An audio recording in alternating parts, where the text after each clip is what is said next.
Mais ce qui est important, landa le sambo.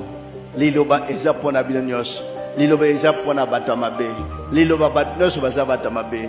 Liloba eza place ya transformation ya vie humaine. Pour être comme la vie spirituelle. Kolanda vie charnelle, na vie spirituelle, ou appelez qui malam.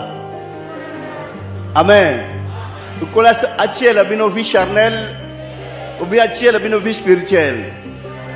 Vie spirituelle et en vie yakamoto. Vie spirituelle et l'ukabilon de connaître sa moukriten de quoi poser question. N'aimez pas le monde. Ça veut dire qu'on soit bilo comme mukilo comme sangolo la nzambe na yote. Et yé ça va. Et monanité, ça va. Mais selon on va prier, va sembler moussous. Donc, faut la prospérité. Ici, on vous enseigne pas. On vous pousse pas d'avoir beaucoup de biens. N'aimez pas le monde. Bolinga ka mokilité. Donc, ça veut dire mouta kangami ke vineika mokili. Ne bango na bolinga mokili. Ngula ba sembler moussous ba te bango abondance, ba te bango prospérité. Ça veut dire bazo coller bango na mokili.